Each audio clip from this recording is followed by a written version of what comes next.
Oh, it's going to go live. Welcome to the Consulting Leaders Podcast, where we talk about the business of consulting. Whether you're looking to grow your practice or learn from the stories of leaders in consulting, you're in the right place. I'm your host, Guillaume Jouvencel, ex-PwC and co-founder of GHA Marketing. Join me as I interview the best consultants in their niche. Let's get on with the show.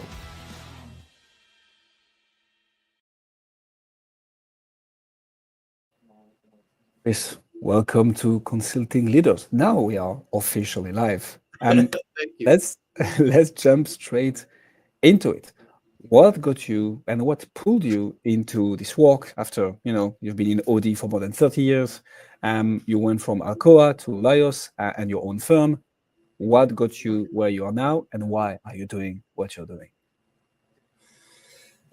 Well, the truth is that I was born into this field. My father, Robert Crosby, stumbled into the field. He was going to be a Methodist minister. And in 1953, he stumbled into a course at Boston University on group process.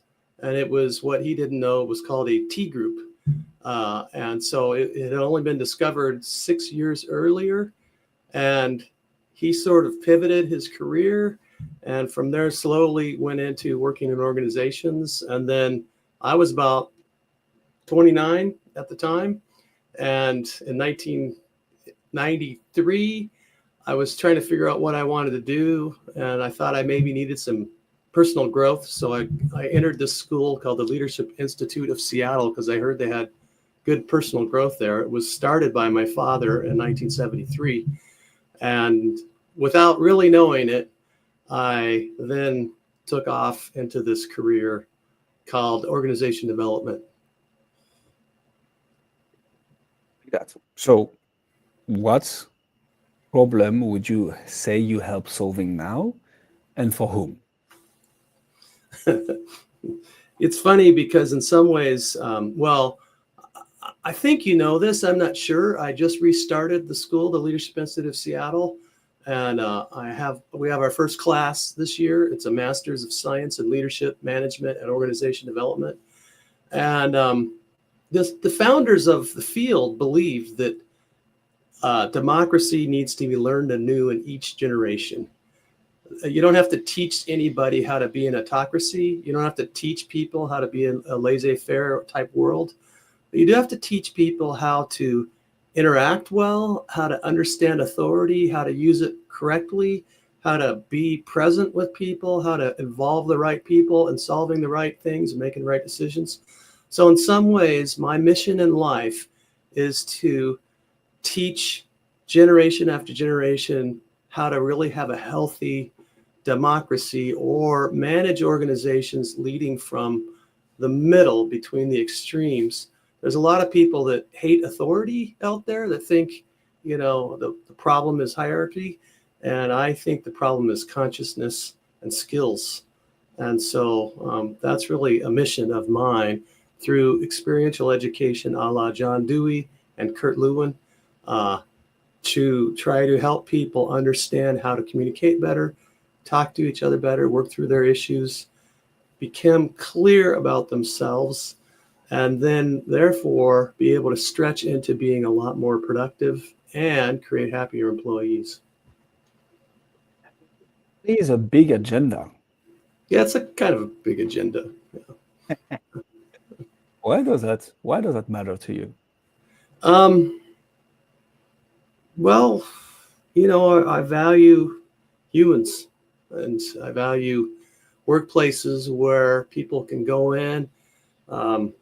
There was and one of the workplaces I've been working in a lot recently, one of the employees took a job on the floor working on a machine. He had a lot more experience. The manager walked up and said, why did you take this job? And he said, well, I walked in this building and I was treated differently and it just felt different. And I could work at other places, but I don't want that. I want to be honored and I want to be respected for who I am. And also I want to work hard to get results along the way. So, I just want people to learn how to treat each other well. And I don't know about you, but I'm sort of tired of things like war and whatnot. So I want people to learn how to deal with conflict in healthy ways, share the planet, but certainly talk to all the resources in any organization and help those resources talk to each other better, work through things better, and service each other better. And that's, pretty easily done, actually. That is a beautiful answer. Thank So you. what I didn't quite fully grasp is who is it that you're helping? So you have this master's degree, I mean this course within the master's degree. And so with your work, with your firm, is it purely teaching or do you also help organizations with those very points? Yeah, well, I have a school and then I have a consulting firm. And I do in the consulting firm what I teach people to do in the school. So one of the things that I think is really important is that people should learn from people that are practicing in the field with real life scenarios, and that they should be able to then take back whatever they learn and do it and learn from it. And I have a consulting practice, and I have clients that I love and that I'm working well with. And then I also am restarting my father's school, even though he never founded a school. I founded a school now. It was always affiliated with other people like Bastyr University and Saybrook University and Whitworth and Spokane for a while. And so now I've started the school as its own entity, an independent small college, maybe the smallest college in the United States. Could be the Are we world. gonna have to? We got how many students does this college have? This is the first year Mm-hmm. that we could have students. I just got authorization for a master's in April, and we have 11 students working towards our So master's of science. So you might be very right. I mean, this is from Gemini, so do not quote me on this because we know that sometimes it hallucinates a bit. But right Yeah, now, the smallest college in the US are diverse, with the School of Architecture at Taliesin in Scottsdale, Arizona, often cited as one of the smallest at around 20 students. So if you only have 11 right now, you are I'm, officially, according to the consulting leader standards, the smallest college in the US, Chris. there you go. I win. Congratulations. Well, thanks. I mean, the congratulations is to have the school up and running. For it died for various reasons in 2018, and I revived it in the guise of really. There was my father started a corporate graduate program also with Leos, and did about 10 years inside of Alcoa, and this is modeled after that. So the people are coming in with practical things to do to get better business results and improve morale.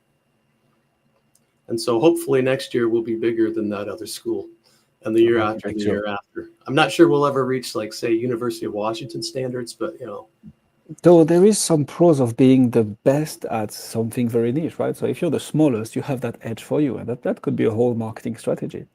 sure.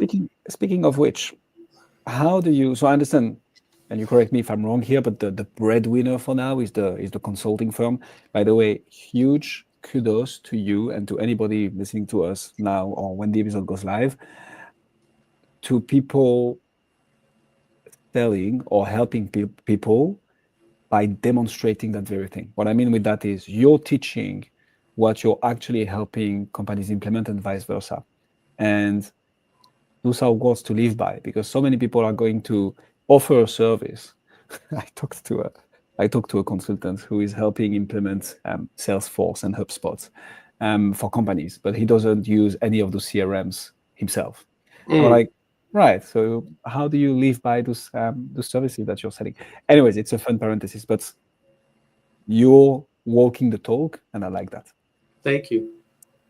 Talking marketing. So how do you maybe looking at the consulting firm for now because that's the breadwinner, I understand. How do you market yourself?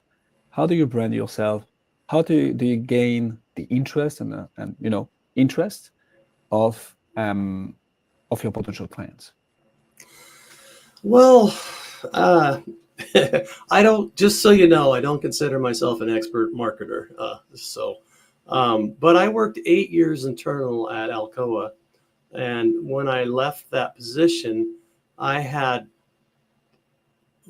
I probably worked on 30 projects and all of them were successful. So when I got out of Alcoa and I read the stats that say something like only 20% of change management projects, succeed, I thought, well, what were they doing? Because all of ours were successful. Now I was leading them using systems thinking, using clarity of authority, and really engaging the people.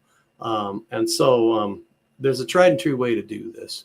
But when I got out of there, then I had a natural client base. People knew me. It's a global organization. So I started working with people that I had worked for. And even Alcoa CSI hired me over and over because I spent 4 years, my last 4 years there, implementing an ERP system, Oracle. And we implemented it in I want to say 17 locations through 7 countries, and always were very successful, reached stability in a month, missed 0 shipments, things like that. Very little pain. The pain was to get ready for go live. So they then implemented twice without me, and both of them were disasters. So then they brought me back and I helped implement three more times. But so I really got my clients initially from those people, and then sort of word of mouth. I led some trainings, a week-long interpersonal skills training called Tough Stuff, which you can still get through leos.org. LIOS. It's Leos, not Lios, by the way, but who's counting? But really, for me, the best marketing I know is word of mouth and doing good work. And so people that go off alone, I want them to have some way of getting gigs. And obviously, if you don't get a gig and you're external, that means you have 0 money coming in, and that's difficult. So I think 100% of my guests so far, and I've interviewed about 42 people over the last 3 weeks, 100% of my guests have said word of mouth when it comes to marketing, which for me is not a marketing channel, but is a good way to showcase that you're providing a great service.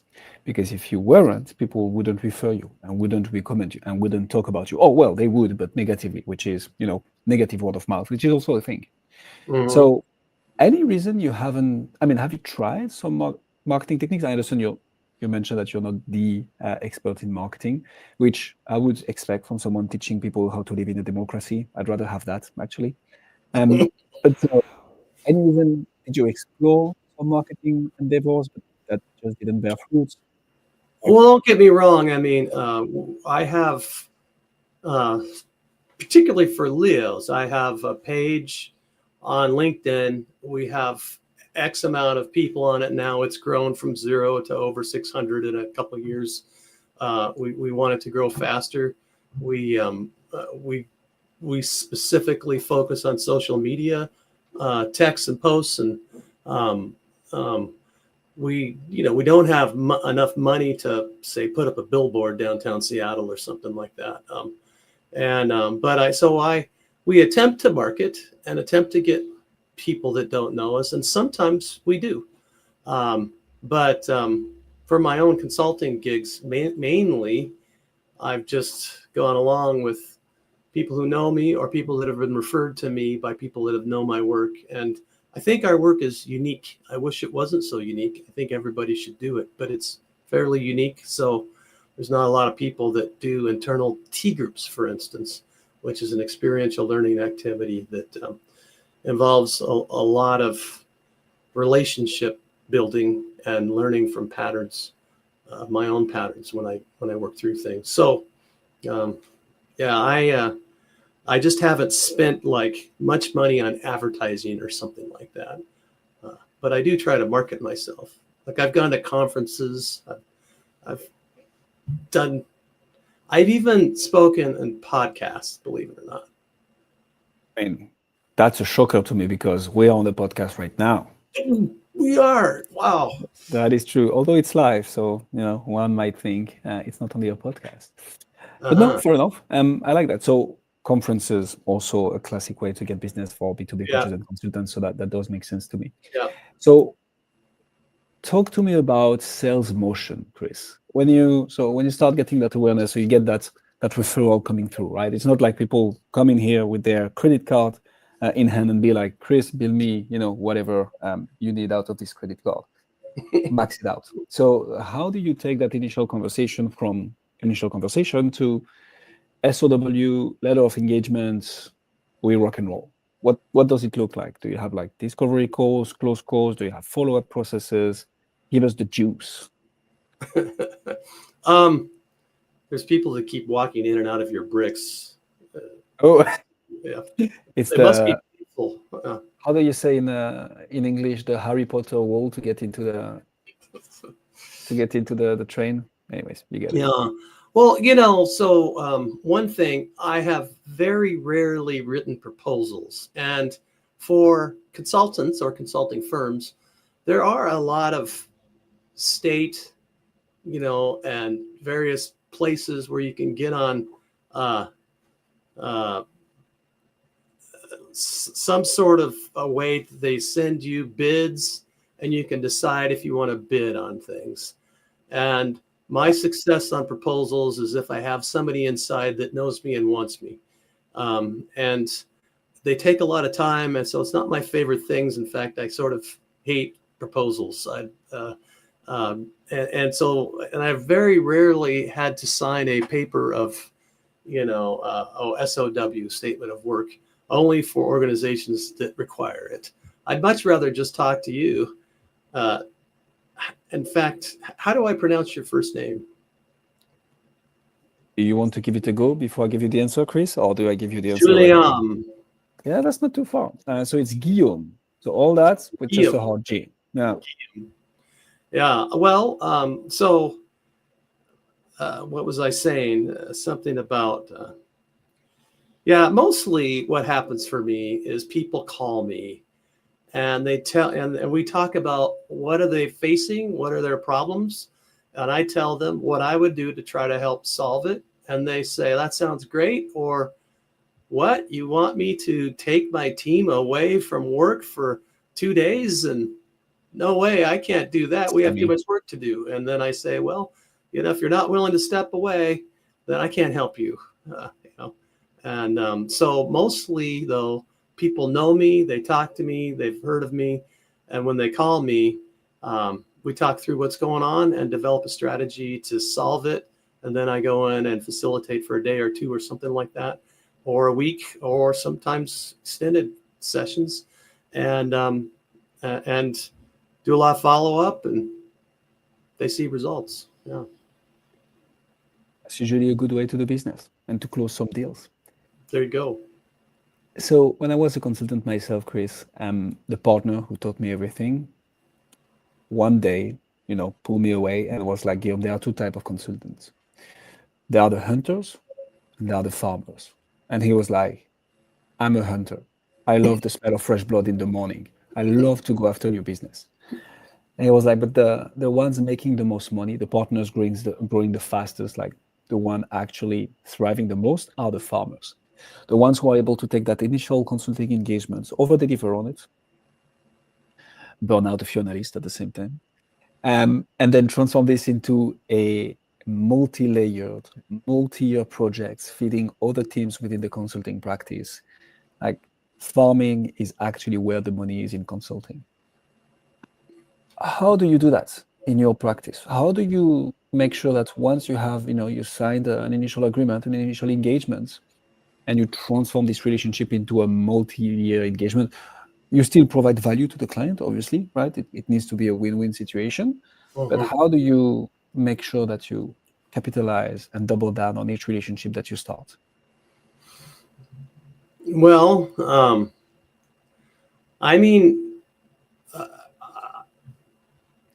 for me, it's if they are willing to do the work effectively, then they will see immediate results, and then they'll want to keep doing the work. And so I've had a few gigs where people just didn't want to do any follow-up, and therefore anything that happens can't be adjusted, and things need to be adjusted or it won't get successful. Like, you know, if you expect the first time you do something it to be perfect, you know, good luck. And so this work takes time, and it takes commitment, it takes follow through. And so that's my best clients. Sometimes I just work with the lead team. Other times I work with teams, the lead team, and then cascade a process through every work group, meaning boss and employee, to have a conversation, to raise issues, to go after goals. And by the end of it, you know, like for instance, I'm still working at this plant up in Niles, Michigan, where it started off, they were getting 45% on-time delivery. We did a process called goal alignment, where I worked down through the organization, and I did the follow-up. And 3 months later, they were getting 85% on-time delivery already. And you know, they've more than paid for my services in one event about 20 times. It's a pretty solid case study, which is a perfect segue into my next question. So one of the things that coaches and consultants struggle with is to actually get their clients to advertise publicly the type of results that they got for them, for multiple reasons, right? You don't necessarily want to advertise the fact that you had to hire the external consultants to get their help. Once you do, if you advertise that, you might have to share numbers. It's not always comfortable. You don't always have the right clearing and the right, approvals within the company. So the thing that you just said here, do you have a tactic to get those testimonials, those case studies that will allow you to attract and sign more business from word of mouth specifically? Or how do you handle that? You know, it's really interesting because I'm thinking I haven't had people say, no, I can't share results. I've never had that.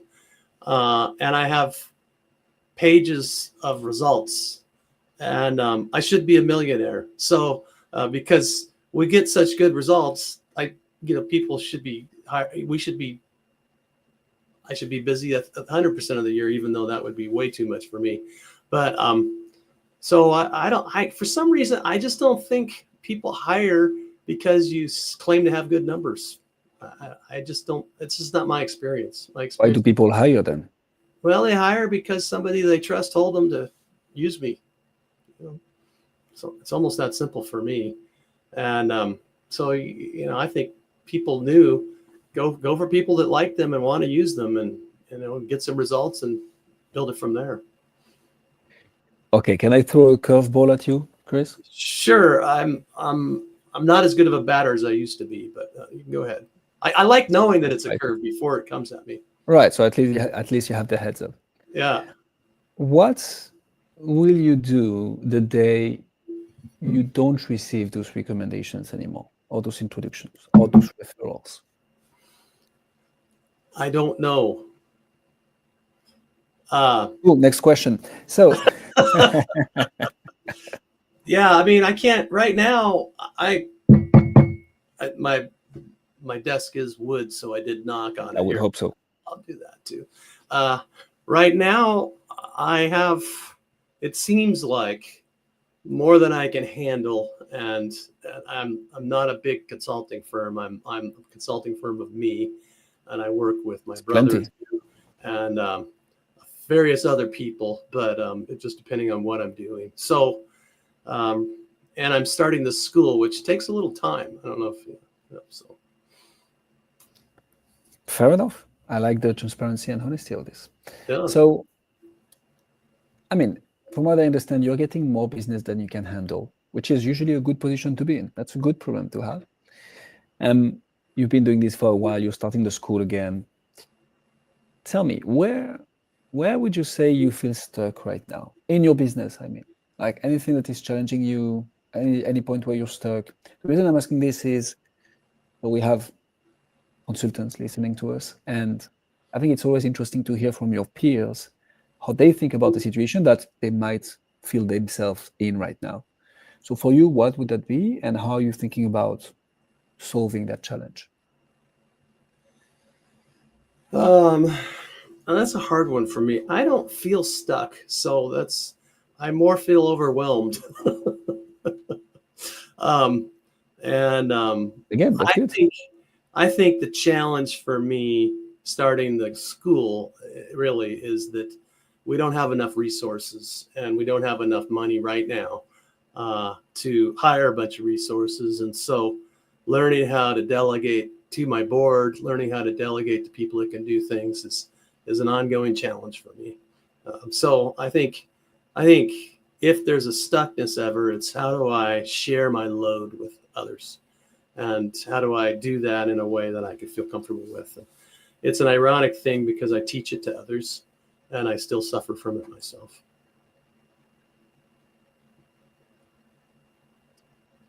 What are you looking forward to, Chris? What's the next big thing for you? I mean, obviously there is the school.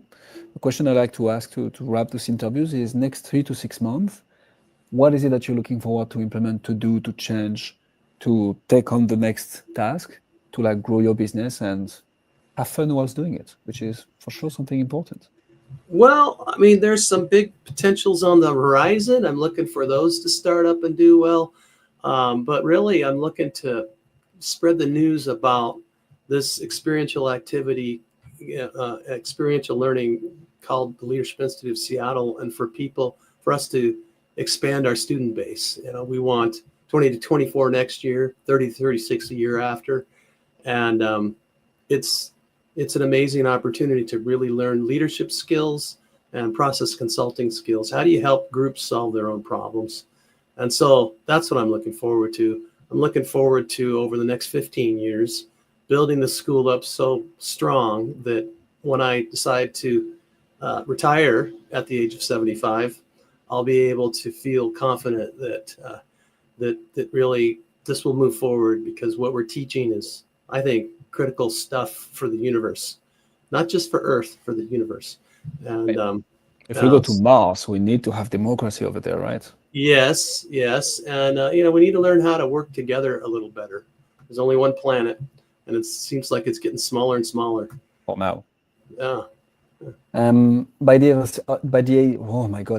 age of 75, which means in about 35 years, right? Is that correct, Chris? Well, 15, but who's counting? 14. Like Leos, who's counting? Yeah. Chris, if people want to find out more about you, what you do, or your school, where should they go? Yeah, so president@leos.org is how you could get a hold of me. Go to our website, leos.org. It explains the school. There's info sessions. We have, it's 6 courses per year.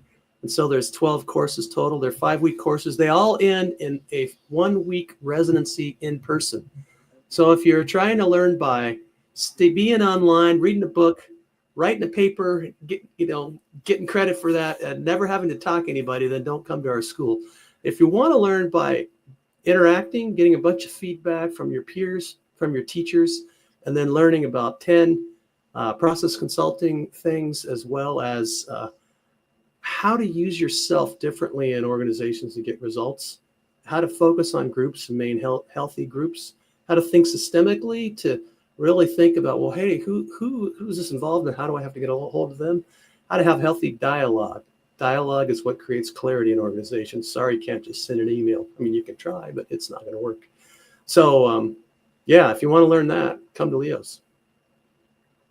We'll put all the links in the description. What I can say for sure, Chris, is that you gained 1 LinkedIn connection out of this interview. At least I just added you.